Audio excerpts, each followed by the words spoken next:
Para mí es un honor tener a la doctora Paula Marcela Ruiz Ospina. Yo siempre he dicho que cuando vemos a nuestros residentes escalar tantas posiciones a nivel nacional e internacional, es un motivo de alegría. Yo conozco a la doctora Paola desde que estaba haciendo residencia y verla hoy como presidenta de la Asociación Latinoamericana de Cuidado Paliativo es un gran honor para todos nosotros.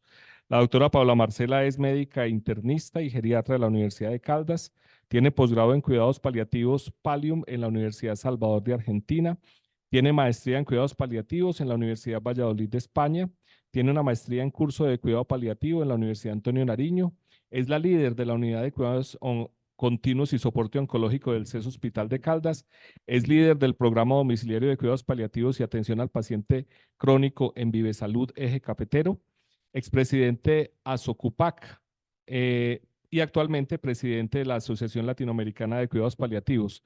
Es docente, investigadora y asesora para e-cáncer de la SECAN, OEPS y de la ONU.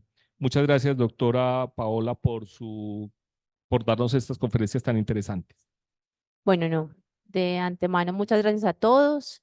Para mí es un honor estar acá, me siento, mejor dicho, no les podría decir cómo, porque hace mucho rato no estaba, y la última vez estaba como estudiante, vi al doctor Gómez y ya me puse nerviosa. Entonces, no, de verdad, muchas gracias. Empiezo la presentación, el doctor Cristian tiene que hablar. Empiezo, listo. Bueno, no.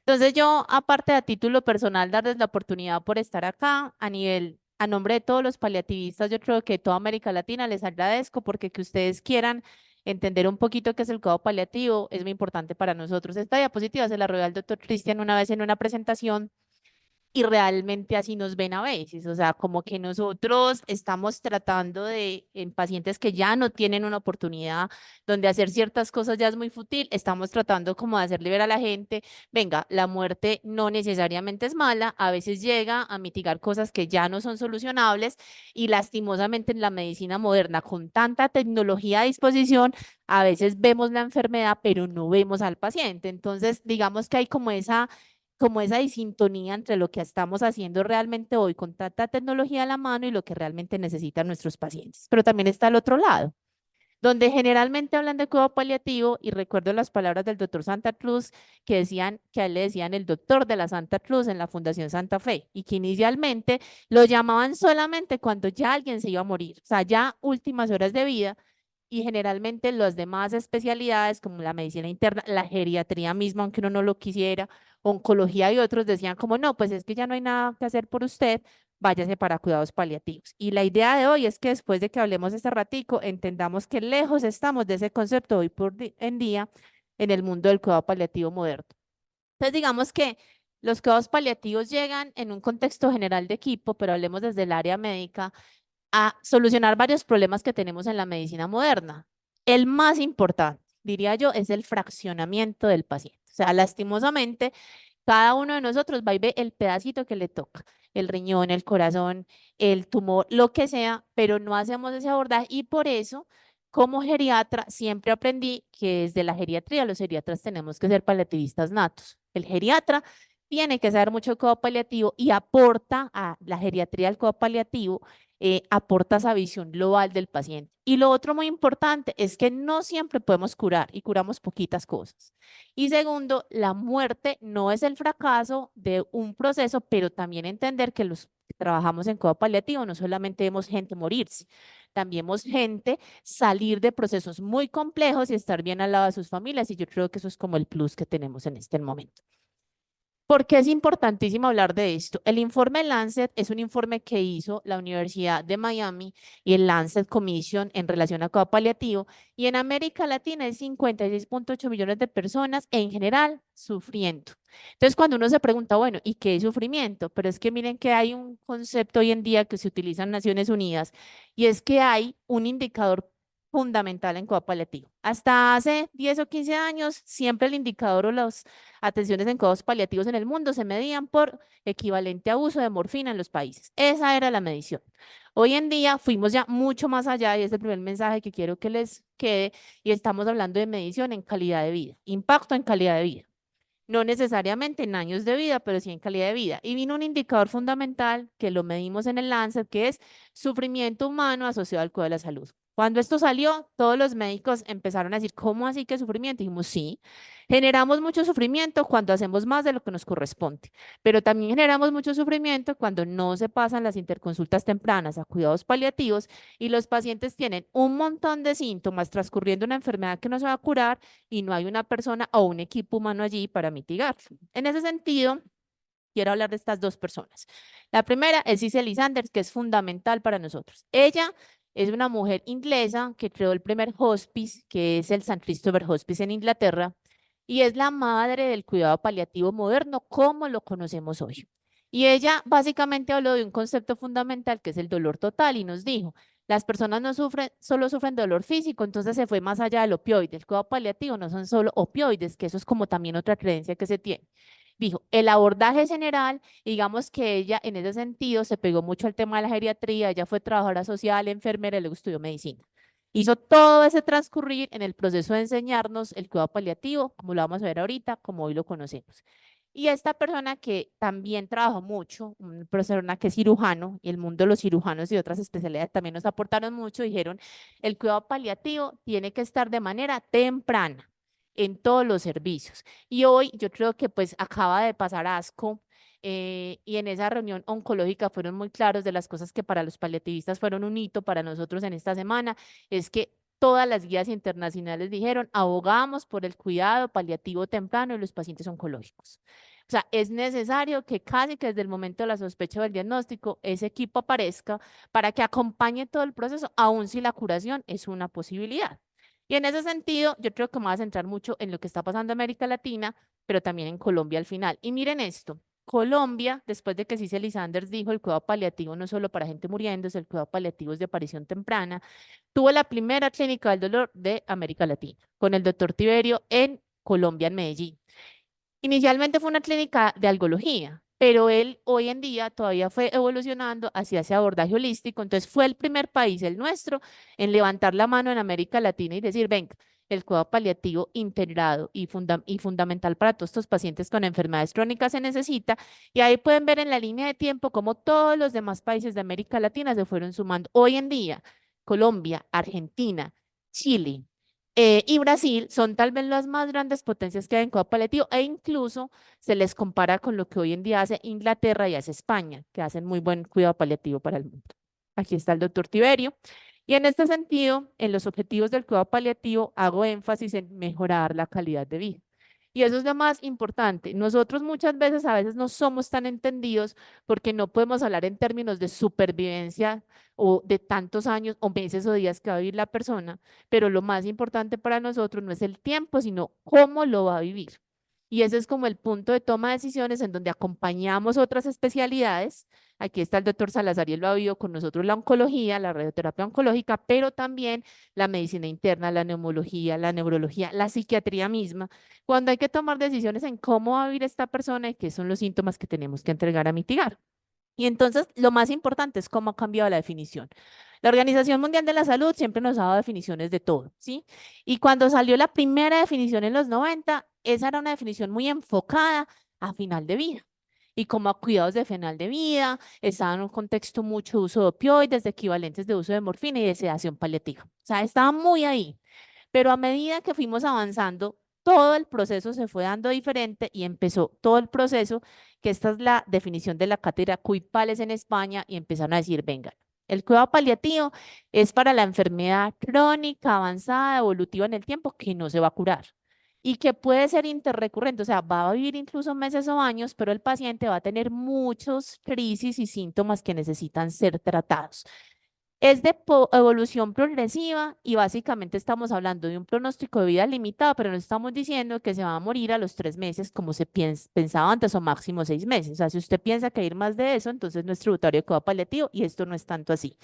Y lo otro muy importante es que ya nos hablaron no de, atención específica en cuidados paliativos, sino que nos hablaron de un modelo enfocado en necesidades. O sea, hay pacientes que tienen necesidades paliativas e integraron el concepto, por ejemplo, el paciente de UCI con discapacidad catastrófica, el paciente que estando muy bien, tiene un SB catastrófico, un accidente de tránsito y que después de algunas semanas o meses consume esa capacidad funcional que iba a tener y queda en un proceso de cera en relación a todo lo que tenía, pasó de 100 a 0 y esos pacientes se abordan por necesidades paliativas, incluso en el tiempo, como pasó en COVID, que ahora se los muestro, muchos pacientes terminaron saliendo muy bien, pero estuvieron en ese modelo porque necesitaban un control intensivo de síntomas. En ese orden de ideas, en el 2020, o sea, estamos hablando del 80, ya estamos en el 2020, todos en consenso en el mundo se dice la definición de cuidados paliativos de la OMS hay que cambiarla. Y no cambiarla porque esté mala, sino que hay que modificarla para que la gente entienda un poquito mejor el proceso y los sistemas de salud se beneficien del cuidado paliativo. Y se hizo un consenso de más o menos 80 expertos de todo el mundo que se consideraban personas que tenían unidades de cuidado paliativo. Nosotros participamos en ese consenso y se definió que el cuidado paliativo era un contexto holístico de personas de cualquier edad y se alejó del concepto de que solamente era para cáncer, porque inicialmente también el cuidado paliativo nace en las unidades de oncología y en nuestro país más aún cuando es un criterio de habilitación. Y la oncología va a representar el 20% de esos pacientes, el 80% serán pacientes con necesidades no oncológicas. En cualquier estadio de la enfermedad, donde el final de la vida es una posibilidad, pero no lo es todo, y su objetivo siempre será mejorar la calidad de vida. Y hizo énfasis en esto, que es lo más importante que nos tiene que quedar hoy acá. Primero, se puede modificar con terapias modificadoras de la enfermedad. O sea, si yo tengo un paciente con diagnóstico de ELA, aun si lo está dando riluzole y lo está viendo el neurólogo, está dando el neumólogo, el paliativista o el equipo de cuidado paliativo tiene que aparecer, porque hay que hacer planificaciones anticipadas de la atención, porque hay que firmar voluntades anticipadas, porque hay que controlar síntomas, tomar decisiones, acompañar a la familia, acompañar al cuidador. Entonces, eso es importante. Influye positivamente en el curso de la enfermedad y para los que les gustan los números como al doctor Cristian, los estudios han demostrado que los pacientes oncológicos o no oncológicos que están inmersos en programas de cuidado paliativo viven más y mejor que los pacientes que no. Entonces también se quita el mito de que cuando usted lo pasan a un programa de cuidado paliativo, entonces porque se muere mañana o le van a dejar de hacer o simplemente le van a aplicar una inyección para que fallezca, porque lastimosamente a hoy todavía se sigue teniendo esa condición en la cabeza en algunas personas, familias, incluso en algunos de nuestros colegas. Y es aplicable en todos los entornos en salud. Cuidado paliativo tiene que haber en los hospitales, en las atenciones domiciliares, en los centros ambulatorios, en los centros días, en los hospicios y en todos los lugares donde en un ámbito específico se atiendan pacientes con condiciones crónicas. Esto lo va a pasar muy rápidamente. Miren que al principio en todos los artículos de revistas que encontrábamos nos ponían al final, o sea, terapias curativas y al final cuidado paliativo. Luego se avanzó otro poquito y ya como que nos tenían en cuenta antecitos, ¿no? Tiene mucho vómito por la quimio, tiene náuseas, de pronto hizo una mucositis, pensemos que podemos estar antes. Posteriormente nos dimos cuenta que realmente podíamos estar acompañando el proceso hasta lo que tenemos hoy en día, que es abogar por el cuidado paliativo temprano, que es realmente lo que hoy en día estamos haciendo. En Colombia, importantísimo para América Latina y enfocándonos en Colombia, porque el cuidado paliativo es tan necesario. No es solamente una opción, es una necesidad y casi yo diría una obligación. Estamos envejeciendo y estamos envejeciendo muy enfermos y estamos envejeciendo en unos sistemas de salud que requieren poder responder a esas necesidades que tienen estos pacientes. Y si miran, de esto es lo que nos vamos a morir en América Latina. Si bien obviamente está, como siempre lo sabemos, la enfermedad cerebrovascular, está el cáncer, aparece otro que yo sé que al doctor Gómez y a los geriatras nos importa muchísimo y es que es la demencia. Tenemos demasiados pacientes con síndromes demenciales en condiciones avanzadas que no van a vivir ni 3 meses, ni 6 meses, ni un año, mucho más que eso. Y al asegurador, a todos nos ha pasado, no, pero es que si ya cumple un año en un programa de cuidado paliativo, hay que sacarlo del programa. Claramente no, porque la necesidad paliativa persiste. Lo que pasa es que sabemos que es una enfermedad que dura mucho más allá que la definición antigua que tenía la OMS de los 6 meses. Y en este sentido, nosotros hacemos un atlas de cuidado paliativo latinoamericano. Colombia en el 2013 se consideró que tenía solamente 0,4% de cobertura en cuidado paliativo. O sea, eso es prácticamente nada. Tenía que ver con disponibilidad de opioides, tenía que ver con programas y con unidades, pero también tenía que ver con un problema de educación. Al 2013 todavía teníamos muchas barreras y limitaciones para trasladar a un paciente a cuidado paliativo. Posteriormente vino la ley Consuelo de Visavedra del 2014. Colombia tiene una ley universal de cobertura en cuidados paliativos. Para los que les gusta la historia, yo sé que a todos ustedes les encanta. Consuelo de Visavedra fue una mujer que tenía por padre y esposo magistrados de la Corte Suprema. Ella tuvo un accidente de tránsito, una discapacidad catastrófica, pero al final de la vida fue muy tortuoso porque su familia consideraba su casa, ya no hacer más intervenciones y sus médicos tratantes consideraban que ellos estaban equivocados. Al final igual fallece y ellos dicen, vamos a dejarle a este país una ley diferente, donde se dignifique la calidad de vida y la atención del paciente con este tipo de enfermedades que sabemos que no se van a recuperar. Obviamente, meses después de que se aprueba la ley Consuelo de Saavedra, aparece la ley de eutanasia en Colombia. Mal llamada ley de muerte digna porque no necesariamente morir dignamente es vía eutanasia. Los cuidados paliativos siempre serán la primera necesidad. ¿Qué hay de bueno en esto? Que la ley de eutanasia que hoy en día tenemos en niños y en adultos dice que ningún paciente puede optar por esta opción sin haber solicitado o tenido atención adecuada por cuidados paliativos. Y eso también nos puso en un panorama diferente. Si ustedes miran, Colombia, como siempre, es experto en leyes preciosamente escritas, porque son muy lindas, se comparan a las leyes holandesas, pero lastimosamente en la hora de la aplicación, pues nos cuesta un poquito más. Pero ahora en el Atlas del 2020 pasamos de una cobertura del punto 4 al 16%. Y uno dirá, del punto del 4 al 16 no es mucho, pero sí realmente es mucho, porque hemos avanzado en número de servicios, en número de atenciones, pero también hemos avanzado culturalmente. Y específicamente en Manizales, si ustedes se ponen a pensar, y lo recuerdo cuando llegué, nosotros empezamos un programa en el Hospital de Caldas, pero hoy en día hay programas de cuidado paliativo en Santa Sofía, en oncólogo siempre ha habido, hay en varias clínicas y hospitales y la geriatría también como tal, tan pegada a este concepto, también ha ido ganándose unos espacios muy grandes en hospitales, en el centro ambulatorio. Entonces yo creo que eso sí se ha visto que es un tema cultural y la concepción de que estas son especialidades que se necesitan. Ya les conté más o menos lo que hay desde la ley. Esto es como un resumen, pero sí quería como llamar la atención en lo que dice nuestra ley Consuelo Davis, porque es la ley que nos rige. Y mire que nos dice que la enfermedad, digamos, crónica, degenerativa de alto impacto en calidad de vida es de larga duración y progresiva. Y yo insisto mucho, no 3 meses, no 6 meses. Y generalmente en Colombia se exige que tenga un diagnóstico por un médico experto. Por eso es que nosotros en paliativo trabajamos de la mano con los internistas, los geriatras, los neurólogos, los neumólogos, con todo ese equipo que acompaña al paciente en otro momento y en algún momento nos dice, mire, todo lo que teníamos para ofrecer curativo ya no va, necesitamos este apoyo en este proceso en el que ya no nos vamos a curar, pero va a haber un proceso en el tiempo en donde vamos a necesitar ayuda. El concepto de enfermo en fase terminal, en cuidado paliativo también cambiamos mucho esa definición. Ya no hablamos del enfermo terminal. Tenemos súper claro que éticamente esto ya no es viable y no se debe hacer. Estamos hablando de una enfermedad en condición de enfermedad avanzada. Y es la enfermedad la que da el criterio de terminalidad, porque realmente terminales pues somos todos los presentes, porque todos sin lugar a dudas nos vamos a morir.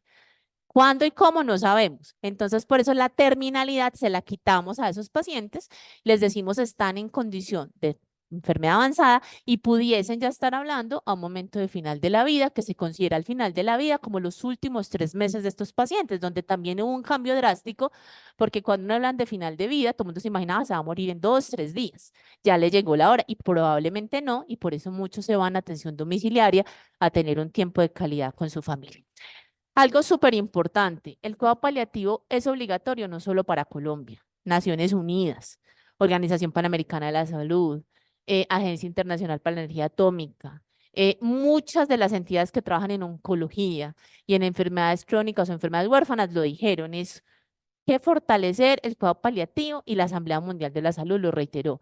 Y vuelvo y digo, no porque sea geriatra, pero es una realidad, siempre han ido caminando en OMS y en ONU la geriatría con el cuidado paliativo juntos. Hay que tener atención de calidad en el anciano, hay que tener cuidados paliativos, hay que tener rutas claras y lo mismo que el paciente oncológico, también se llama al cuidado paliativo temprano.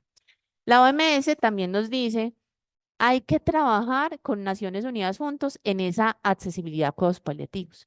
Y nos dice, recordemos que el dolor es un derecho, el alivio del dolor se considera hoy por hoy un derecho humano.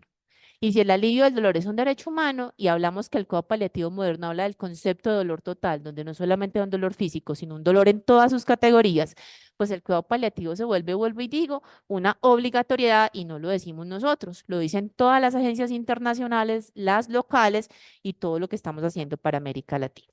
Es una atención que debe ser por niveles, uno tiene que tener la capacidad desde el hospital de poder entregar a un paciente una atención domiciliaria, pero también de ir a una atención ambulatoria, a un modelo hospice, que Colombia el modelo hospice lastimosamente no es tan fuerte como en otros países, pero se ha ido creciendo en él en ciudades como Medellín, Bogotá, Cali, y digamos que el paciente tiene que poder estar como entre todos esos niveles.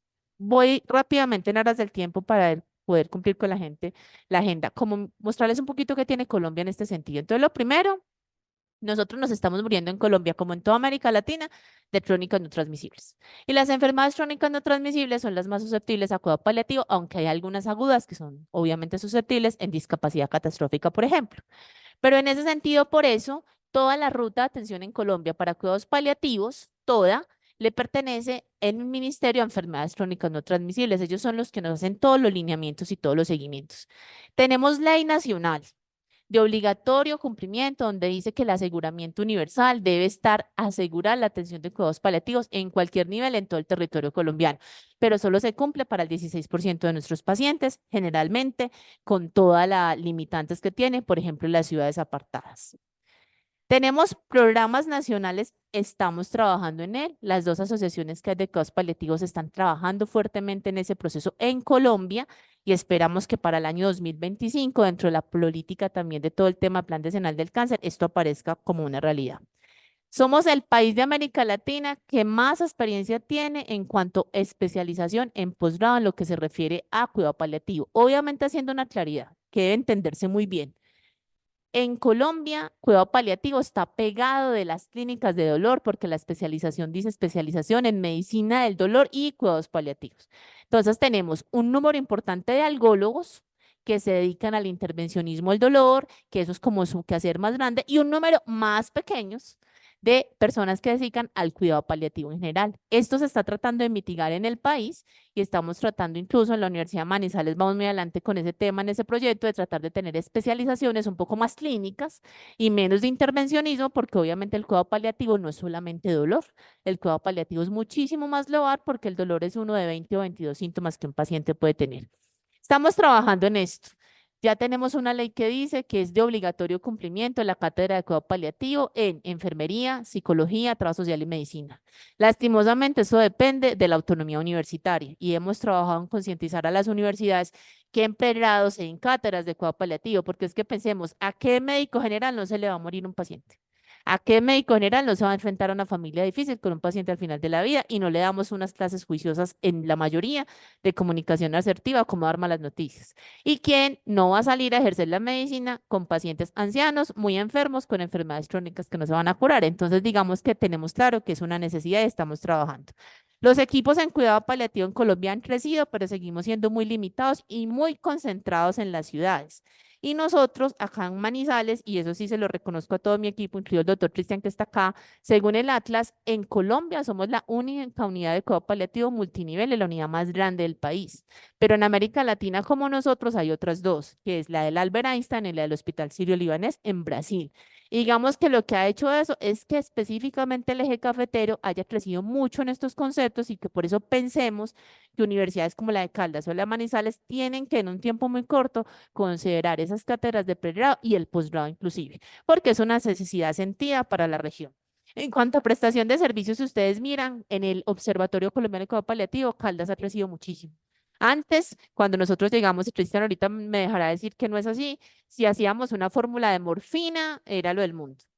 Y hoy en día hay pacientes con ampollas, fórmulas de metadona, morfina, buprenorfina, todos los opioides y hemos tenido que aumentar la dispensación. Entonces, para el Observatorio Caldas se volvió un referente para el país en ese sentido.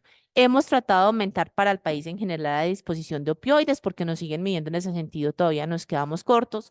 En las necesidades todavía tenemos que seguir creciendo y por eso esta reunión y el tema de educación es tan importante. En consumo de opioides, pues ya se los mostré. Y obviamente tenemos que seguir creciendo en cuanto a temas de habilitación, porque obviamente necesitamos que los pacientes puedan acceder a esta necesidad tan sentida. Hoy en día para Colombia, en lo que son las leyes, y esto es muy importante para nosotros, al principio digamos, gráfico que ustedes ven acá, cuidado paliativo era como al final, rehabilitación y cuidado paliativo. Ya nos pusieron desde el momento del diagnóstico.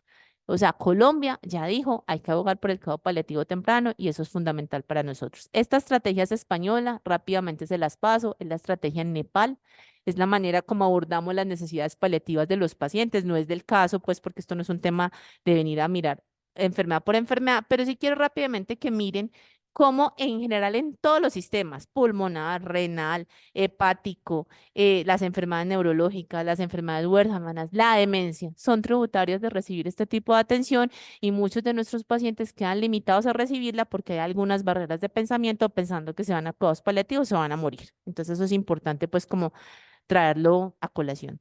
Es un tema de humanización, es una medicina humanizada, es una medicina centrada en la persona y no centrada en la enfermedad, y eso es fundamental.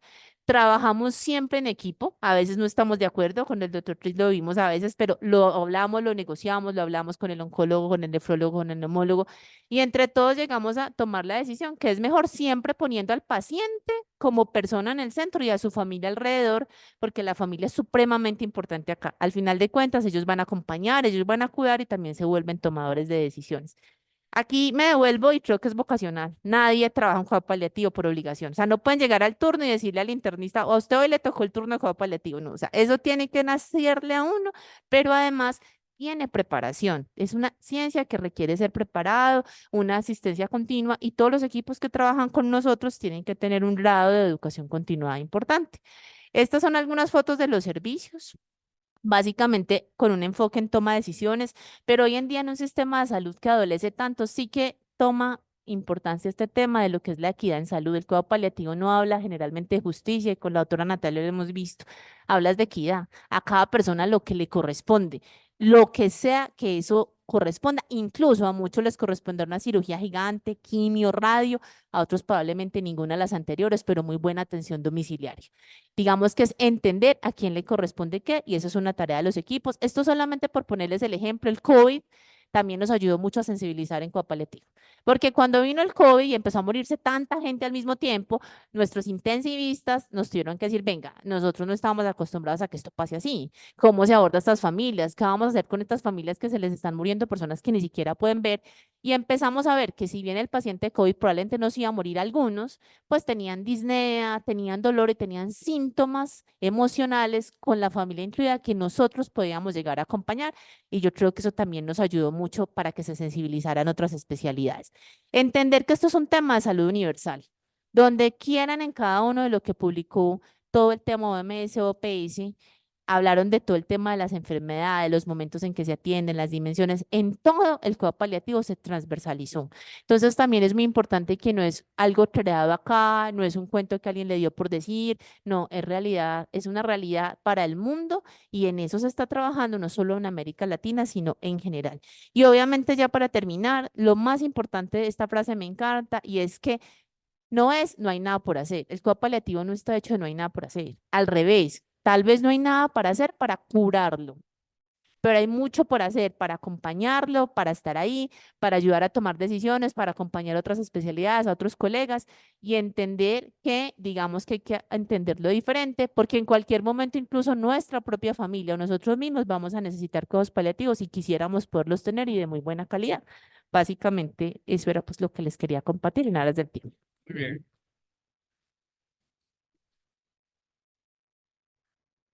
Después de haber tenido este gusto de escucharte, doctora Paula, queremos darle la palabra al doctor Cristian Camilo Giraldo. Sabemos de su trayectoria, la presentación sobra, y sé que este tema no solamente es de su afinidad, sino prácticamente es pasión también por parte de él. Doctor Cristian Camilo. Muchas gracias, doctor Hernando. Saludos a todos los académicos. Uno de los grandes aforismos en medicina es este de curar a veces, consolar frecuentemente y aliviar siempre. Esto es de allá de Aristóteles, de hace muchísimos años, pero realmente la frase es de un francés. Y lastimosamente estamos centrados en lo que menos se hace, que es curar. Y hay personas que dicen que la vida es una muerte lenta, porque morimos lentamente desde que nacemos. Empiezan a acumular lipofuscina, empieza la teoría de los telómeros, también a disminuir estos telómeros, tantas cosas que suceden después de que nacemos, que realmente estamos ante una muerte lenta y no tenemos la oportunidad de saber cómo nacemos, pero sí que tenemos la oportunidad de poder definir cómo queremos morir. Los cuidados paliativos han existido toda la vida, desde Aristóteles, desde la frase, pero desde la Edad Media. ¿Ven? Todos estos centros que habían en las ciudades grandes que se dedicaban era a paliar los pacientes que llegaban después de las cruzadas, ¿cierto? Cuando las enfermedades infecciosas tampoco tenían tratamiento. Entonces el tratamiento era simplemente control de síntomas. Y esto pues tiene ya también un trasfondo que es este temor a la muerte que hay ahora, que es muy asociado a la revolución industrial, a la época de la mercantilización, ¿cierto? De intentar postergar la vida a toda costa, que está muy asociado a la visión económica y social del capitalismo. Y más ahora, ¿cierto? De toda la parte de frenar el envejecimiento y todas estas teorías pues, que hay ahorita y avances en la medicina de postergar la vida, generan probablemente que apenas ahora último el cuidado paliativo se esté vislumbrando en la sociedad. Y es que apenas desde 1980 la Organización Mundial de la Salud empieza a establecer el concepto de cuidado paliativo, solo asociado en cáncer en ese entonces, 1980. En el 2002 ya empezamos a avanzar y empieza la primera definición de el cuidado paliativo como un cuidado ya holístico, no solamente del paciente, sino también de la familia, y esto ha ido avanzando mucho. 2014, Asamblea Médica Mundial en Ginebra. La primera, apenas cumplimos hace poco 10 años de esa declaración de la Asociación Médica Mundial, donde conmina a todos los países miembros de la Organización Mundial de la Salud a tener dentro de su sistema de salud cuidado paliativo. De ahí salió la ley también Consuelo Davis. Fue llamativamente ese mismo año, la ley de cuidados paliativos. Pero se fue encontrando que hay una disparidad muy grande de cuidados paliativos en el mundo. Y en el 2017, 2018 sale el informe Lancet, que ahorita lo mencionó tangencialmente la doctora Paula, donde se encontró la gran disparidad que hay de control de sufrimiento en el mundo. Este es un informe que tocó las fibras de todos los países del mundo. Es un informe donde se encontró que 60 millones de personas cada año están falleciendo con sufrimiento. Y eso ya lo decía la evidencia, ¿cierto? 60% de las personas fallecen con un síntoma y el 80% de las personas que fallecen con algún grado de discapacidad. Pero lo más preocupante aún es que el 70% de los recursos de salud se están gastando en el último año de vida. Entonces nos estamos gastando el 70% de los recursos de salud en personas que están falleciendo con sufrimiento y con discapacidad. Entonces, realmente esos recursos, ¿qué estamos haciendo? ¿Realmente estamos ocupando esos recursos con lo que debe ser? ¿O dónde estamos fallando? ¿Qué encontró también el informe Lancet? Que el 95% de los opioides están en los países desarrollados, donde está el 15% de la población mundial. Entonces, el 85% de la población mundial tienen acceso al 5% de los opioides.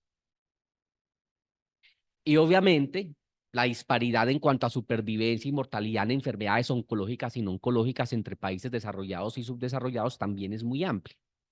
Entonces, por eso el informe Lancet ya empieza a decir, no utilicemos este término de enfermedad terminal.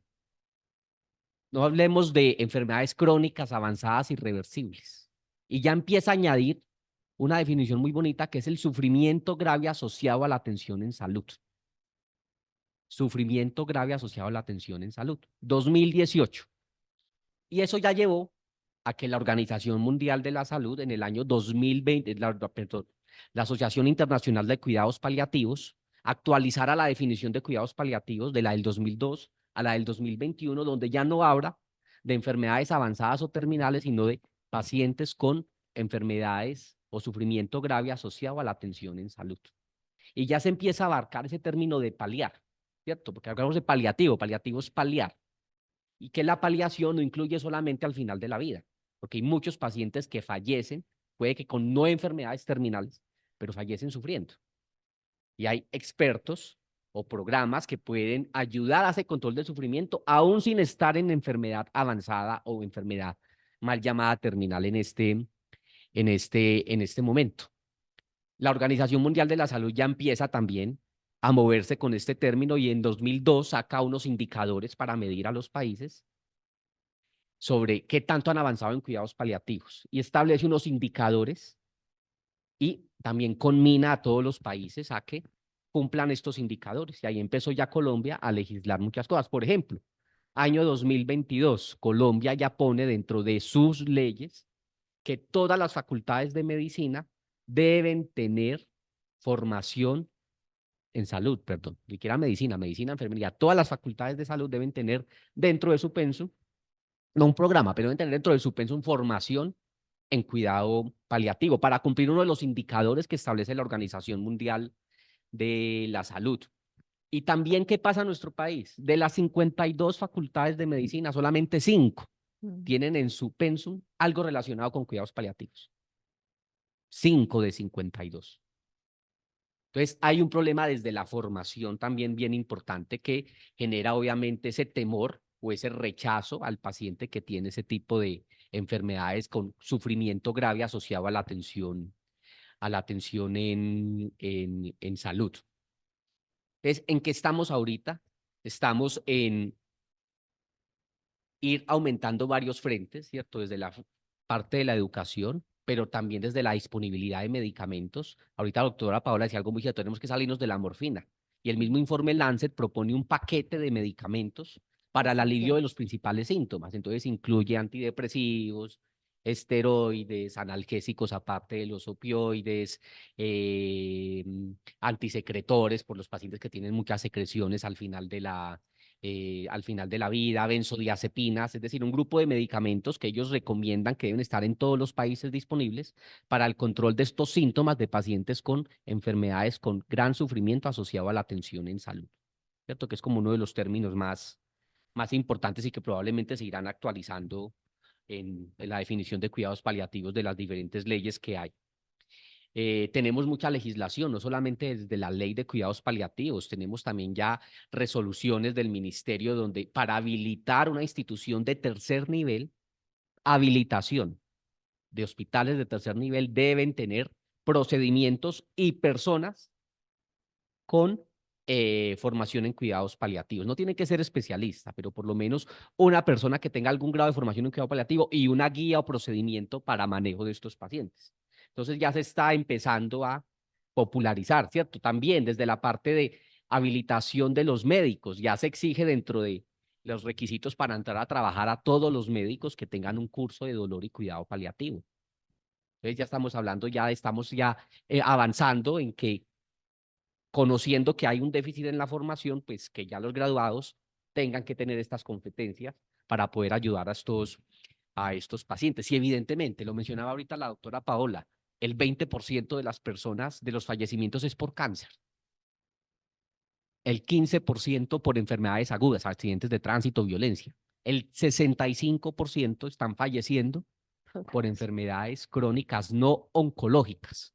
Entonces, tenemos que sacarnos de la cabeza que cuidado paliativo es solo cáncer, no, cuidado paliativo, la mayoría son enfermedades no oncológicas, ahí donde está ya el consorte que los internistas, geriatras, neurólogos, neumólogos, todos los cirujanos, ¿cierto? Todas las otras especialidades que vemos, estas enfermedades no oncológicas y que son crónicas, debemos tener la formación y el adecuado abordaje del cuidado paliativo.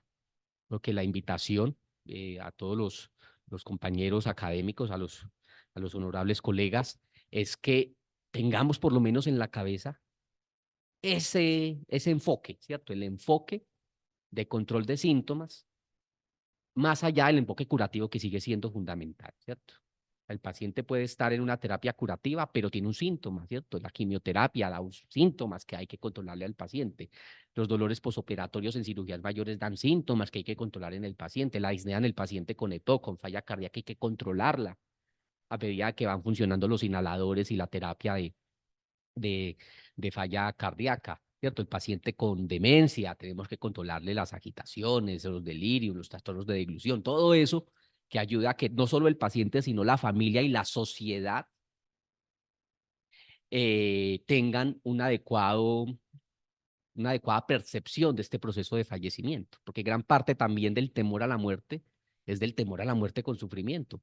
Y como lo han dicho las estadísticas, los pacientes están falleciendo, sufriendo, y uno no quisiera morir sufriendo. Y ahí es la responsabilidad de nosotros, como garantizar que ese fallecimiento sea sin sufrimiento, y ahí empezaremos a cambiar la percepción de la muerte de la sociedad y la percepción también del personal de salud de tener como ese temor al control de síntomas, y también establecer que lastimosamente pues nos vamos a morir y que vamos a tener una enfermedad que requerirá un control de síntomas y que no va a ser curable lastimosamente.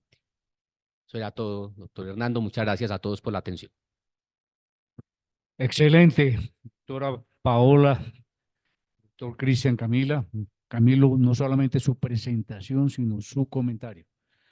La Academia de Medicina tenía y tiene, por supuesto, una gran expectativa con este tipo de tema, especialmente esto que ha sido denominado como cuidados paliativos. Yo creo que las preguntas del auditorio y de las personas que están conectadas en este momento van a retroalimentar la intencionalidad y la forma en que ustedes magníficamente expresaron que esto no solamente tiene que ver con un programa de medicina, sino que ustedes están haciendo cultura social, para algo que es aparentemente un hecho que todo el mundo lo debe aceptar, pero que no lo aceptamos desafortunadamente. La muerte es inevitable en cualquier momento, pero morir con sufrimiento físico y psíquico es una cosa que hay que evitar hasta donde sea posible. Queda abierta las preguntas para el auditorio aquí presente y para los conectados. Doctor José Fernando, aquí lo veo y me alegra mucho ver. Doctor José Fernando. Yo tengo una pregunta respecto a la experiencia particular que ustedes han tenido. A mí sí me llena mucho de curiosidad saber, saber quiénes de todo el equipo médico de enfermería se ha opuesto más a todos estos procesos en lo personal, porque es que esto refleja un poco el rechazo, el miedo a su propia muerte y no asumirla. Que eso me parece que es importante y que me gustaría que ustedes lo comentaran, porque es que todo el mundo tiene, y para mí entonces el proceso fue cuando esto se empezó a hablar con el profesor Roberto Ramírez, esto fue un anatema. Ya estoy hablando como Antonio Duque otra vez, de que hace mucho tiempo, entonces, porque ellos estaban en intensivos, era para salvar vidas y en general todo el concepto de médico. Entonces me gustaría saber, porque en ese momento que se empieza a tocar ese tema, estoy hablando alrededor del 86, 87, que se empieza a tocar ese tema, esto era más o menos un anatema, oiga, ¿cómo así? Es que lo va a dejar morir, ¿cierto? Nihilismo terapéutico. Me gustaría saber en la experiencia de ustedes, que la tienen mucha, cómo ha sido ese proceso de quiénes se atraviesan más. Porque hay una cosa además, en un estudio sobre dolor, quienes más tarde daban morfina eran los católicos y los hindúes, los indios, las enfermeras indias y las católicas. Pero el problema de las católicas era que eran las latinas, que estaban enseñadas a sufrir, y que uno tenía todo el componente judío-cristiano de la culpa, y que si uno sufría, por eso usted dice el 60%, porque es que si usted sufre es porque debe algo, y el Señor la estará esperando en un más allá, que lo compartimos con los musulmanes, ¿cierto? Entonces me gustaría saber ese cuento. ¿Ustedes qué opinan en este arduo trabajo que llevan? Arranca, yo te digo. ¿Quién pueda? Doctora Paola, doctor Cristian Camilo. Bueno, no, desde la experiencia lo voy a ir como en dos partes. Empezamos pues el doc sabe, cuando nos graduamos en el 2015. Debo decir que en su momento cuando arrancamos, siendo muy honesta, tuvimos el mayor apoyo del lado de los cirujanos, los anestesiólogos. Ahí estuvo el mayor apoyo. Ellos fueron los que más rápidamente dijeron, venga, sí, de verdad, se nos están muriendo personas de mucha edad, estas cirugías no nos están funcionando, ¿qué es lo que estamos haciendo? Y en su momento, hoy somos una familia muy feliz, pero inicialmente con el grupo de internistas fue donde tuvimos más limitaciones, porque les costó un poquito más a nuestros compañeros como entender un poquito, venga, no, pero entonces, ¿cómo así que no le vamos a poner el antibiótico? Pero ¿cómo así que no era la UCI? Entonces, en nuestros colegas inicialmente, debo aclarar, con medicina interna e intensivos tuvimos ciertas, digamos, limitaciones que Cristian pues sabe que fue así, pero era un tema más cultural, porque es que decían, bueno, pero es que si no le ponemos, no lo pasamos a la UCI, quiere decir que entonces no le vamos a poner el antibiótico y empezamos a aprender, no, es que le podemos poner el antibiótico sin pasarlo a la unidad. Que es que el paciente, ¿cómo así que no se quiere entubar? Pues no se quiere entubar, pero no por eso pues le vamos a dejar de hacer las cosas que sí podemos hacer acá en el piso sin necesidad de la unidad. Y específicamente, y también aprovecho que el doctor está acá, Salazar, y no es la ambularía, sino es que es real, encontramos en oncología, en Oncolos de Occidente, un apoyo impresionante, porque en su momento no teníamos oncología en el hospital. Entonces teníamos que tener pacientes oncológicos con el grupo de oncología de oncólogos. Y al principio, digamos, cuando yo estudié, me decían, no, los oncólogos son los más difíciles, son muy complejos, pero en ese momento, cuando empezamos, encontramos también un apoyo institucional importante. Ya desde el punto de vista de las familias, y sigue siendo igual. El tema de la religión importa mucho, tiene ahí un punto de inflexión fundamental. La religión católica, a veces hay un concepto de que los cuidados paliativos están pegados a la eutanasia. Entonces, obviamente, ahí tenemos nuestro atranque porque las familias dicen, venga, pero si lo va a hacer, entonces una eutanasia disimulada, es una eutanasia pasiva. Sabemos que la eutanasia es activa de por sí, pero digamos que hemos ido avanzando y en eso nos ha ayudado un poco que el Papa que está hoy por hoy es un abanderado de los cuidados paliativos y pues los promulga de una manera muy positiva, dicen que son una necesidad, que la sedación paliativa y la eutanasia no son lo mismo, eso nos ha ayudado. Y eso ha hecho que hoy en día el grupo, pues sin tener ningún tipo de prevención, pero cuando son cristianos, es cuando, o sea, si pasamos la ronda y nos dicen, este paciente es cristiano, siempre sabemos que aquí vamos a tener dificultades. O sea, porque tienen una concepción muy aprensiva con relación a cómo debe ser el final de la vida, tal vez con sufrimiento, tal vez de otra manera. Entonces, digamos que ahí sí nos pone un poquito. Eso ha sido como a grandes rasgos la experiencia que hemos tenido, Cristo. Lo que hay una percepción desde el área de medicina interna.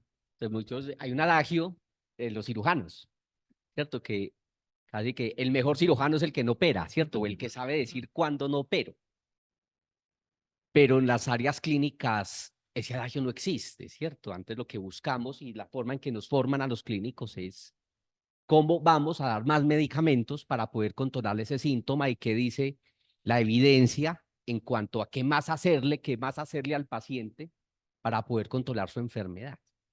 Entonces, realmente es un choque para nosotros, lo digo como internista, a veces cambiar el chip de decirle, venga, puede haber una alternativa, pero esa alternativa le va a mejorar, no sé, un 5% su pronóstico, ¿cierto? Le va a mejorar el control de la enfermedad de 6 meses, pero síntomas no se lo va a controlar.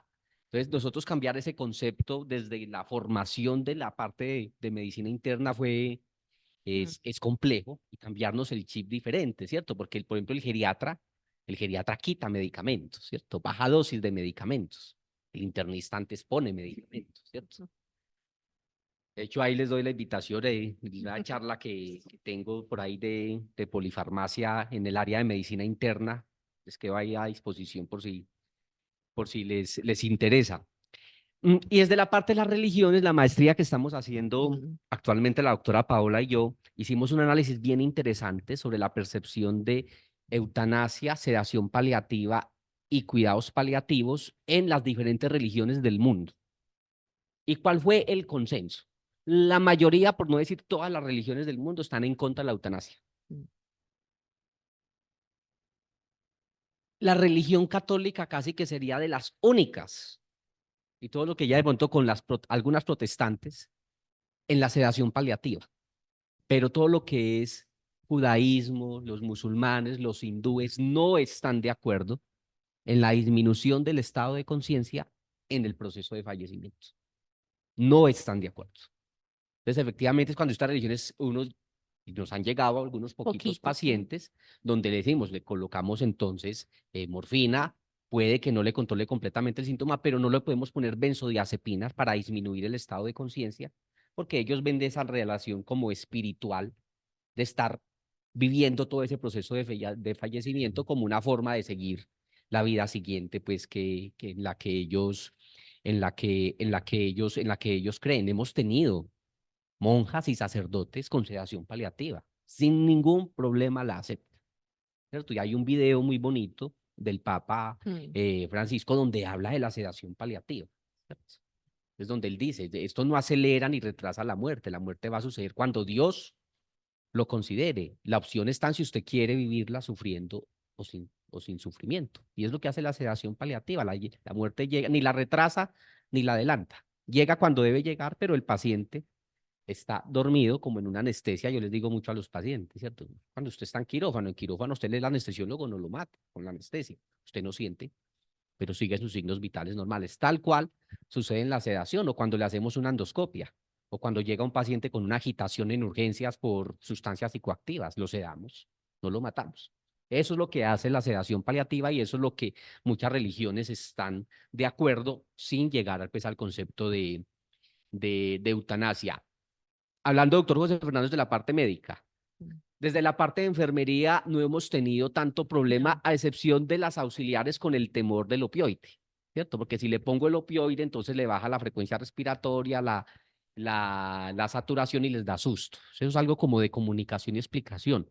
Terapeutas, por ejemplo, ha sido bien complejo, ¿cierto? Sobre todo en la parte, De POC y en la falla parte cardíaca. domiciliaria y también ambulatoria, porque es el paciente que está saturando 80%. Y usted lo ve tranquilo, ¿cierto? 80%, tiene un cáncer de pulmón avanzado, ya está acostumbrado a esa saturación, no se ve con dificultad respiratoria, no está cianótico, pero entonces el terapeuta dice, no le hago terapia, o inmediatamente le coloca el oxígeno, o está en la casa, váyase para urgencias, ¿cierto? Y usted está saturando 80%, tiene la frecuencia cardíaca en 35, ¿cierto? Tiene la presión arterial muy bajita, váyase para urgencias. Entonces cambiarle el concepto, sí, puede que tenga sus signos vitales alterados, pero usted lo ve mareado, lo ve con síntomas de bajo gasto, lo ve con disnea. No, no, entonces déjelo tranquilo, ¿cierto? Porque está en un modelo ya de control de síntomas donde la prioridad es la tranquilidad sobre las constantes vitales. El inicio fue complejo y es para quitarse el sombrero a la doctora Paola, ¿cierto? Ya empezó a pelear con toda la ciudad y con todos los programas de atención en salud, incluso con los aseguradores, ¿cierto? Incluso con la dirección territorial, porque entonces dijeron, ¿por qué aumentó de un momento a otro tanto el consumo de opioides? Y entonces ya limitaban que en los prestadores domiciliarios tuviesen opioides. No, no se podía. Prohibían que se le colocaran hospitalización en casa a un opioide. Pues claro, le tocó a la doctora hacer las gestiones desde la oficina de estupefacientes en Bogotá, la dirección territorial, para que empezaran a autorizar la administración de opioides parenterales en los domicilios, ni qué decir midazolam también en los domicilios. Entonces eso fue un proceso de convencimiento, no solamente al personal de salud, sino también a los hospitales, a los aseguradores, y generó, de hecho, también desde el ingreso de ella, que la nueva EPS, ¿cierto? Hablamos ahorita pues de este asegurador que tantos dolores de cabeza nos ha dado en los últimos días, que ella liderara el Programa Nacional de Cuidados Paliativos de la nueva EPS. Y la doctora Paola creó el Programa Nacional y visitó a muchas ciudades del país para dar capacitación e inicio de diferentes programas en diferentes ciudades del país en cuidados paliativos. Y por eso ahorita ya es una referente incluso de la Organización de Naciones Unidas. Se ha ido a evaluar países en Venezuela, de otros países, de Salvador, en Casi toda América representación de Latina. la ONU para poder hacer asesoría de cuidados paliativos, pero ya en políticas grandes a nivel nacional. Entonces, la verdad, pues la experiencia, digo, pues la doctora Paula me arrastró tal vez 2 años después de que ella empezó, pero pues la verdad todo el reconocimiento es para ella y tanto pues que ya está en la Asociación Latinoamericana de Cuidados Paliativos casi para reelegirse. Doctor Sebastián tiene la palabra y Ya extrañaba que el doctor Rodrigo no hubiese pedido la palabra porque sabemos de su gran interés y luego el doctor Jair. Buenas noches, profesores. Muchas gracias por la exposición. Ahora que estoy de profesor, digamos que los estudiantes de posgrado son un mundo muy distinto. Los residentes de geriatría, sin lugar a dudas, son un mundo distinto. Ellos, digamos que desde primer año uno empieza a pensar distinto. Con los residentes de medicina interna, como usted lo decía, a veces es complejo porque ellos tienen todavía como muy metido en la cabeza que todo lo que van a aprender de aquí en adelante es lo que arrastraron del pregrado, que es el punto al que quiero llegar, y es que desde el primer semestre nos dicen que nosotros somos los grandes triunfadores ante la muerte y que nuestro día a día es pelear contra la muerte, que claramente no es así. De la muerte, lo que decía ahora el profesor Cristian, sin lugar a duda, de desligar los cuidados paliativos a la muerte directamente es fundamental, no solo para fines educativos, sino para la realidad y para que los pacientes lo entiendan. Pero la muerte, el envejecimiento y la sexualidad siempre han sido lo que la sociedad ha tratado de separar, desligar de lo que debería ser. Es por eso que los cementerios, los hogares de ancianos y los prostíbulos están en las afueras de las ciudades. Nadie quiere como verlos. Y solamente mi ámbito, pues los hogares de ancianos los visitan solamente los fines de año para tomarse fotos. Entonces, desde primer semestre que nos vienen metiendo esto, ¿qué experiencia han tenido ustedes o cómo le llega a uno a ese estudiante de pregrado que va a terminar siendo alguna especialidad clínica o dedicándose a salud pública o continuando con la medicina general, lo que sea, para tratar de cambiar ese modelo de pensar desde que está chiquito?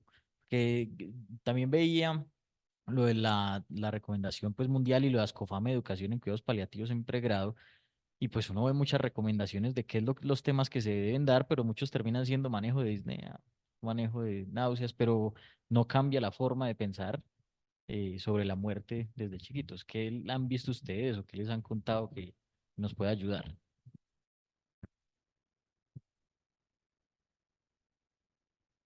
Arranca.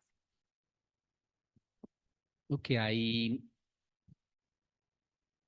cosas importantes, ¿cierto? Creo que en las humanidades que se ven desde las ciencias básicas es fundamental tocar el tema, ¿cierto? Desde la perspectiva sociológica, antropológica, que son asignaturas, espero que todavía sigan de obligatorio cumplimiento en nuestra facultad de medicina. Y en ese entonces, la doctora Gloria Esperanza nos daba tanatología en primer o segundo semestre, no recuerdo, por el doctor Juan Pablo Cardona, y nos hablaba sobre las diferentes cosas de la muerte desde el punto de vista más como filosófico, ¿cierto?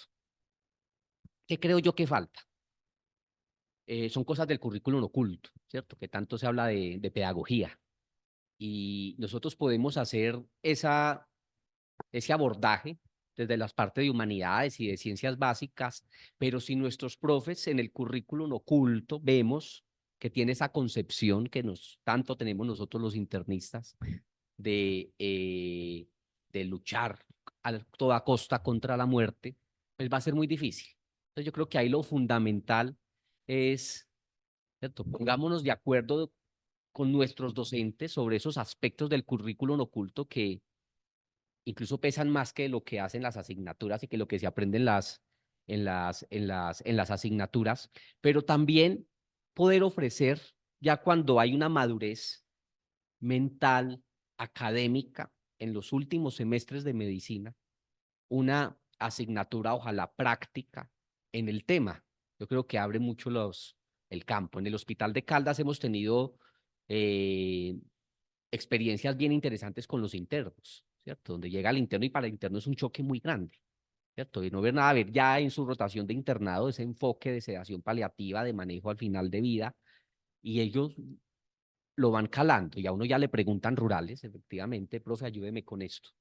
¿Cierto? Ayúdeme con este paciente, ¿qué hago? Yo considero que no lo debo intubar, yo considero que ya no lo voy a trasladar a una alta complejidad. Entonces vamos cambiando ahí de a poquito pero de una forma, digamos, informal. Entonces yo creo que lo fundamental es, primero, currículum oculto con los docentes y segundo, ofrecer también esa experiencia, ojalá práctica, en pregrado finalizando las asignaturas, por no decir en todas las especialidades, que todas las especialidades médico-quirúrgicas deberían tener todas, es que no hay una especialidad que se salga del abordaje de un paciente con intención paliativa. Entonces, todas las especialidades, la verdad, deberían tener, no sé, algo transversal durante el posgrado, que tengan esa concepción del paciente con un sufrimiento grave asociado a la atención en salud. Yo creo que hay que cambiar ese término, ¿cierto? Que para ya el sufrimiento grave asociado a la atención en salud, que todos los especialistas van a tener alguna necesidad de tener, ¿cierto?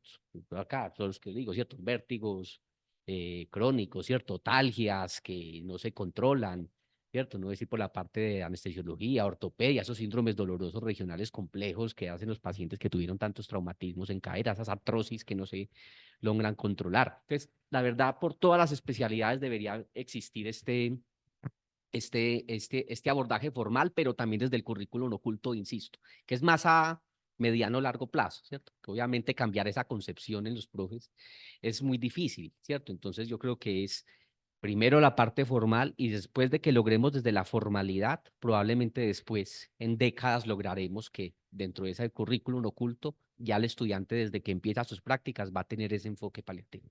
Y yo diría que más lo que dice Cristian, completamente de acuerdo, pero yo creería que si realmente queremos un impacto, como dice el doctor Sebastián, en el pregrado, independientemente que estemos hablando de cuidados paliativos o lo que sea, nuestros currículos deberían incluir de principio a fin una transversalización del concepto de empatía y humanización en cómo los educamos. Porque miren el ejemplo que les poníamos y nos pasó en el Hospital de Caldas. Empezamos a diligenciar formatos de voluntades anticipadas. Ustedes saben que somos unos convencidos de esto. Y a mí me ha llamado mucho la atención que la mayoría de profes tienen voluntad anticipada y nos dicen, usted iría a la UCI, no quiero UCI, todos, sin lugar a dudas, empiezan a hacer todo el derrotero, pero sí le ofrecen eso a los pacientes a veces. Entonces yo decía, vengan, al final de cuentas, nosotros deberíamos educar a nuestros estudiantes como quisiéramos nosotros ser atendidos y en un concepto de empatía que es fundamental, porque usted, independientemente lo que hay que enseñarles de cuidados paliativos, cuando usted se para frente a otro y entiende que es un ser humano con necesidades humanas, usted puede entender, tiene dolor, entonces ha consultado mucho y tal vez ya no decir, ay, no tan cansona, 5 o 6 veces, venga, no, de pronto es el dolor, puede que no sea físico, pero si es mental, igual está enferma. Entonces, ¿cómo lo abordamos?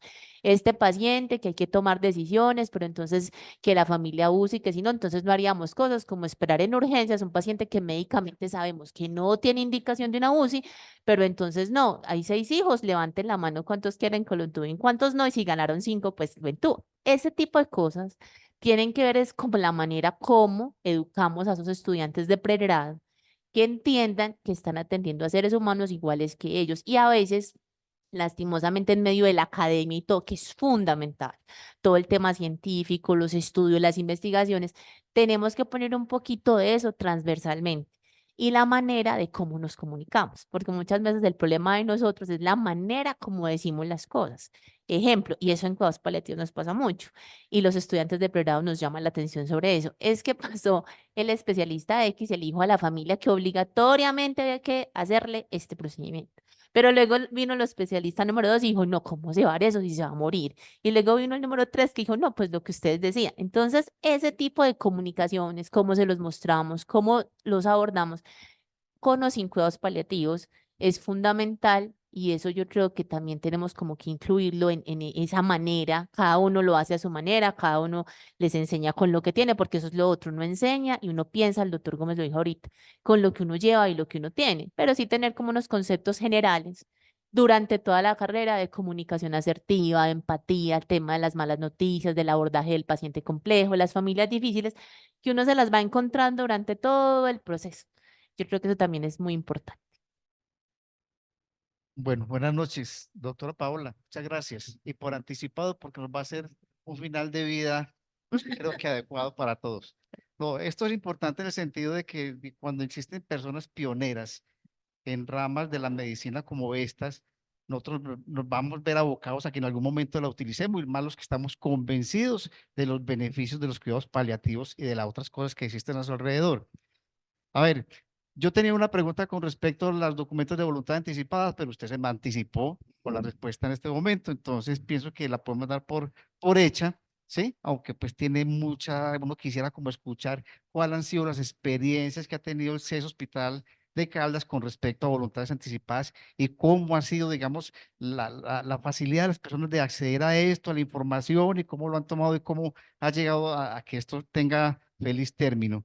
Y la otra para comentarles es que nosotros aquí en Manizales tenemos un grupo de voluntarios, en el cual, digamos, estoy yo, y somos, hay abogados, médicos abogados, hay enfermeras, psicólogos, e inclusive, pues es tan heterogéneo que tenemos cuidadoras. ¿Y esto en qué sentido? Nosotros abogamos es en que las personas conozcan, ¿sí? Cuáles son los derechos que les asisten como ciudadanos colombianos con respecto a este tema. Entonces, nosotros en este momento, pues nos estamos reuniendo con cierta frecuencia, trabajamos los formatos de documentos de voluntad anticipada de las distintas organizaciones, incluyendo el Ministerio, la de SCLAP, la de MD, la de aquí de Colombia. Tratamos de dar una asesoría, pero en ese aspecto, de acompañar a la familia, inclusive hasta cómo nos ha tocado, cómo enseñar que el cuento cuando se mueren dejan escrituras incompletas y no a buscar un notario para que nos ayude en ese sentido, porque es que el paciente se muere, ¿sí? O la persona fallece, pero resulta que es que hay para atrás existe una cantidad de cosas impresionantes que es de temas familiares y desde el punto de vista económico y social que tiene una serie de implicaciones. O sea que el tema es para uno seguirlo explorando. Y con respecto, digamos, a los comités de currículum, yo soy representante de egresados al comité de currículum y a mí me da dolor porque yo reviso, hay unos temas incluyendo cuidados paliativos, que en la transversalidad no existen, ni existen como temas. Y me gusta lo que dice el doctor Cristian, los currículos ocultos, ¿sí? Eso es importante, ¿cierto? Y muchas veces tienen más peso que muchas cosas que están dentro de esos currículos ahí. ¿Y eso qué es? Es un llamado a que las escuelas de salud hoy tienen que entrar a revisar todo este tipo de programas con respecto a la dinámica que tiene la humanidad hoy, a la humanidad a la dinámica que tiene el mundo actualmente, tanto en la parte social, política, económica, lo que ustedes quieran, tiene que adecuarse a eso. No podemos estar pensando todavía en las mediados del siglo pasado ni en las cosas. Doctor Jair. Muchas gracias, don Hernando. Una pregunta. ¿Existe ahí a nivel de la facultad, de la academia, un consejo, un grupo de médicos que hagan la declaratoria? ¿Necesita cuidado paliativo o lo hacen ustedes a nivel personal? ¿Cómo es la cosa? Esa es la pregunta. Chris. Jimena. Ahí, sí le entendí la pregunta. Para definir la necesidad de cuidado paliativo en un paciente, ¿o está hablando de la parte académica? Bueno, vale. Sí, no. Nosotros, bueno, en la experiencia en el hospital, tenemos unos criterios socializados a toda el área médica, que ahorita los mencionó tangencialmente la doctora Paola, que son los criterios NECPAL, que son necesidades paliativas. Eso ya está estudiado. Eso está estudiado de qué pacientes que cumplen esos criterios van a fallecer a los 3, a los 6 o a los 12 meses, dependiendo del número de criterios que cumpla, desde la parte objetiva, ¿cierto? Desde la parte objetiva, que es la más fácil, ¿cierto? Este objetivo, una escala y ya, pero lastimosamente es la menos frecuente, ¿cierto? Porque realmente nos encontramos casos y son, por eso es que nosotros tenemos que guiar en el paciente y no en la guía. Por ejemplo, hay pacientes que tienen, hablemos de la parte oncológica, está que el doctor Hernán acá, ¿cierto? Tiene un cáncer de pulmón, ¿cierto? Puede requerir manejo quirúrgico del cáncer de pulmón, pero es un paciente habitante de la calle. Pues, ahí entramos a cosas, ¿cierto? Es un paciente que no tiene la parte cognitiva porque es habitante de la calle, farmacodependiente, para seguir todo ese proceso administrativo que le lleva el tratamiento oncológico posterior, quién lo va a cuidar después del manejo quirúrgico, garantizar las terapias de rehabilitación. Entonces, es un paciente que puede que lo veamos normal, le hacemos la cirugía y le deterioramos la calidad de vida. porque ya queda sin poder moverse, no tenemos dónde mandarle oxígeno porque el paciente es habitante de la calle. Después de la cirugía requerirá manejo con quimioterapia, pero no se podrá porque ¿quién le va a hacer los trámites administrativos? ¿Cómo va a ir a la cita? Entonces, es un paciente que según las guías hay que hacerle la cirugía y quimioterapia, pero las particularidades del paciente le va mejor un enfoque paliativo.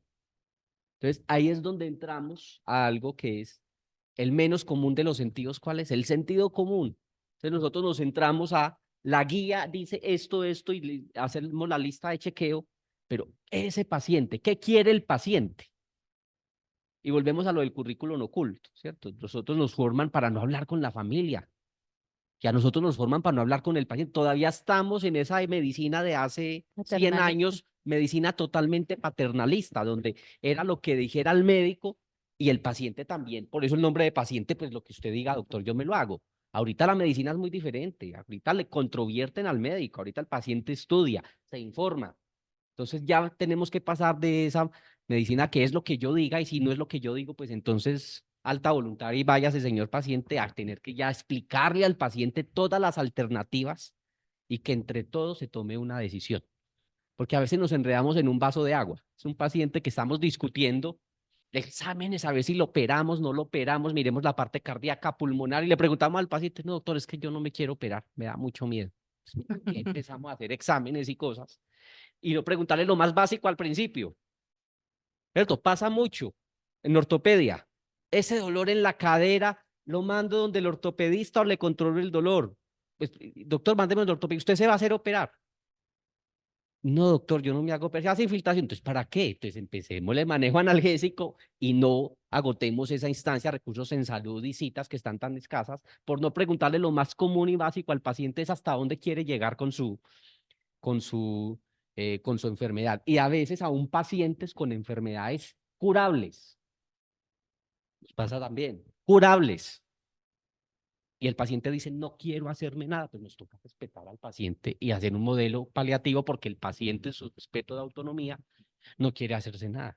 Cirugías de hernias, bueno, muchas cirugías que el paciente dice, no, ¿qué nos toca? Pues ajustarnos a la autonomía del paciente, es nuestro deber ético, intentar ayudarle en lo más posible según las preferencias del paciente. Entonces yo creo, doctor Jair, Este equipo. que hay unas cosas importantes desde la literatura para detectar que un paciente tiene cuidado paliativo, pero otra cosa que también se nos olvida mucho es el sentido común. Y el trabajo en equipo. Eso es un tema de equipos, porque al final de cuentas, si yo me reúno en la ronda con el oncólogo y con todas las personas involucradas y tomamos las decisiones, pues nos va bien.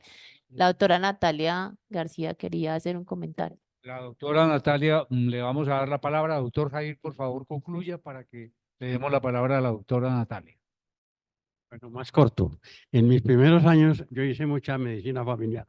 A veces me llamaban, vea, su paciente, el abuelito, el tío, se está muriendo. Y yo decía, pues yo no tengo nada que hacer. Se está muriendo, no tengo nada que hacer. Y no iba y algunas palabras de consuelo. Ahora se resume todo con lo que ustedes han dicho.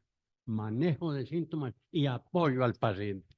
Apoyo al paciente. Eso me parece una palabra que resume tantas cosas, tanto que hacer por el paciente. Está ahí, en apoyar a ese paciente que sigue siendo vivo.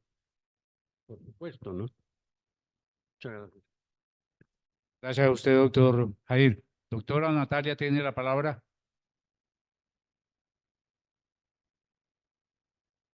Adrúbal.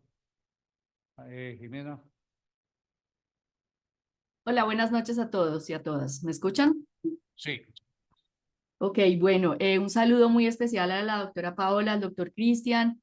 Pues para mí es un motivo de mucha felicidad que ya se estén generando estos espacios y no me voy a detener mucho, pero quisiera aprovechar también para hacer esa pequeña cuña que ya han estado haciendo en función de esa parte de la introducción y de la transversalización en el currículo, de lo que significan los cuidados paliativos, pero la doctora Paola y el doctor Cristian saben que para nosotros también una prioridad muy importante es todo el tema de la formación en bioética. Eso es vital para nuestros estudiantes, ellos tienen que tener esa movilización de sentido y si no la tienen desde el principio, es muy poco probable que podamos hacer esa articulación que tanto queremos. se tienen unos conceptos, unos mitos, unas leyendas, y eso es normal, porque finalmente esos son los recursos que tienen cada uno de nuestros estudiantes e inclusive de nuestros médicos generales, no se puede pretender otra cosa. Entonces, también hacer esa cuña de la necesidad y para nosotros es vital ese acoplamiento con cuidados paliativos porque es el deber ser en la medicina, lo que decía la doctora Paola, que es vital la comunicación asertiva, los auxilios psicológicos, todo lo que tiene que ver con comunicar malas noticias, todo eso, así como en cuidados paliativos, tiene una metodología, eso todo tiene un deber ser. Entonces, pues primero felicitar todo el proceso, sabemos que nosotros somos centro de referencia y pues nada, agradecerle a ellos que me hayan permitido siempre participar en todos los grupos de trabajo porque pues la idea es darle mucha más visibilidad a esta parte, pero es absolutamente necesario que tengamos clara la necesidad de que primero la ética nos enseña, eso es una cosa que estamos absolutamente claros, pero si hay unos elementos, si hay unas herramientas, si hay unas situaciones que los estudiantes deben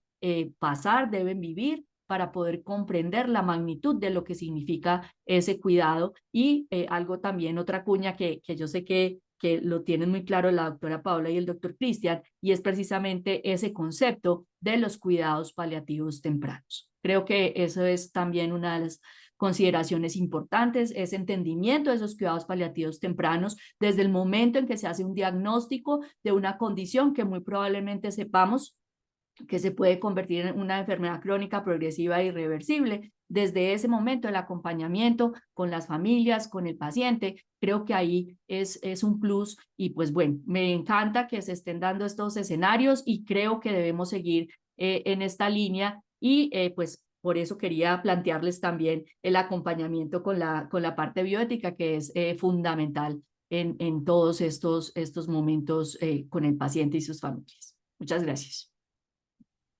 Muchas gracias a usted, doctora Natalia.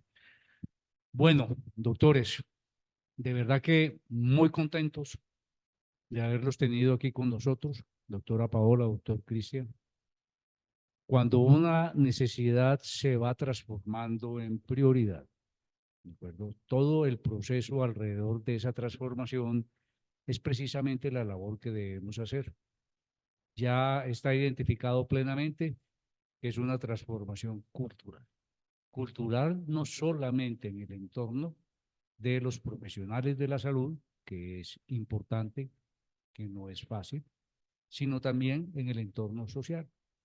Y aquí hay algo que quiero decir con profundo respeto, y yo sé que me van a entender, y es que dentro de la cultura, todo lo que son las religiones que tienen una orientación abrahámica, o sea, monoteísta, ese paso de la inmanencia a la trascendencia no es fácil. Los dogmas de fe se convierten sin quererlo en un obstáculo.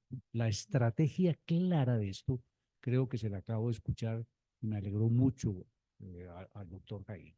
¿De acuerdo?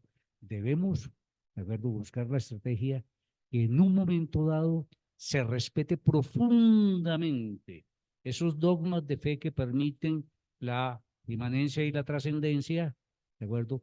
Y apoyarnos fundamentalmente con el no sufrimiento que todas las religiones, todas, absolutamente todas, lo tienen. ¿Sí? Muchísimas gracias y vamos a continuar con el orden del día. Y le damos la palabra al doctor Nazareno. Esto es una casualidad, porque la perla que yo traje hoy es un discurso que el doctor Jorge Wisch, que es el presidente de la Sociedad Argentina de Medicina Humanística, que trabaja en Mar del Plata, escribió para los graduandos. Este fue publicado en enero de este año y se llama Carta a los jóvenes que nos cuidarán de viejos. Cuando uno habla de historia clínica, el sustantivo, lo sustantivo es la historia, la clínica es el adjetivo. Como una manera de abrir el paraguas antes de que llueva a ustedes que estudian para ejercer la medicina o la enfermería, que serán terapistas ocupacionales o psicólogos, asistentes sociales o kinesiólogos, nutricionistas o bioquímicos, que en fin dedicarán su vida a cuidar de los demás, quiero decirles estas cosas. porque quiero hacerlo, porque creo que es bueno, pero también hará egoísmo porque sé que algún día estaré en sus manos. Y porque deseo que además de descubrir en los pacientes un conjunto de órganos y de células funcionando más o menos bien, encuentren en ellos al ser humano que sufre. Quisiera que cuando se acerquen a auscultar mi corazón, recuerden que no es solo una víscera, un músculo con válvulas y arterias. Recuerden que el imaginario colectivo ubicó allí durante muchos siglos la residencia, la casa del alma, y que a ella debemos acercarnos con el respeto que merece semejante residencia. No es tarea fácil sacarse de encima varios siglos de formación positivista. Cuando la ENEC inventó el estetoscopio, aumentó la capacidad de percepción, extendió los límites de los sentidos, pudo escuchar ruidos del cuerpo que antes no se escuchaban. Ese es el sentido de la técnica aplicada a la medicina y a las ciencias de la salud. Es el sentido también de la ciencia y del arte. Correr, como dijo el escritor chileno José Donoso, un poco más allá, el muro donde comienza la oscuridad.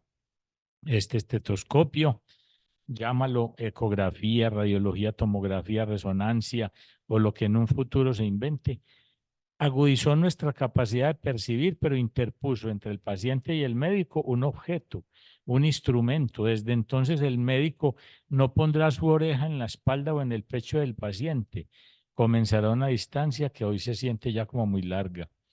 No sé si en el futuro esto seguirá así, alargándose esa distancia o comenzaremos a aproximarnos nuevamente.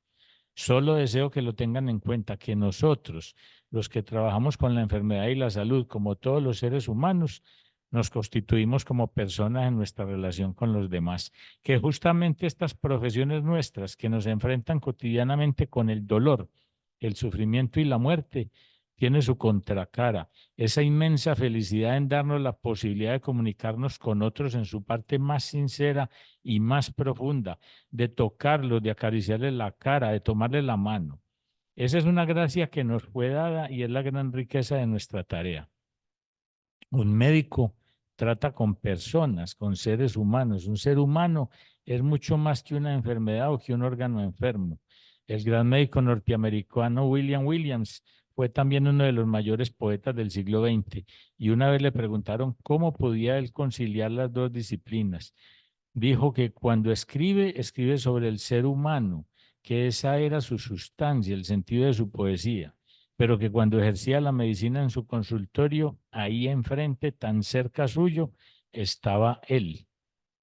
Muchas veces he escrito poemas o cuentos nacidos de las historias de los pacientes, he escrito relatos que ellos mismos me han narrado.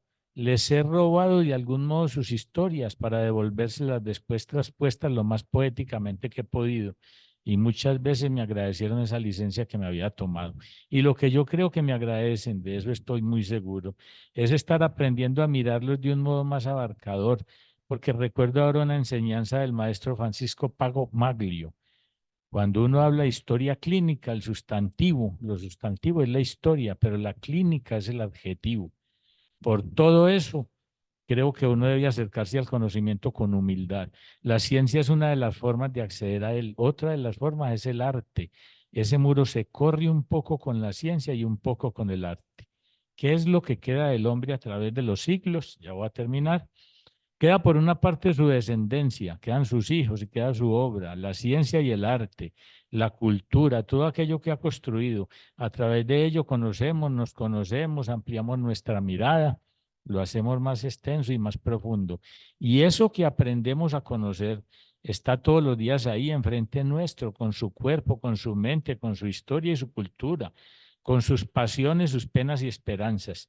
Es esa la sustancia con la que trabajamos los médicos, esa desgracia o maravilla que llamamos ser humano.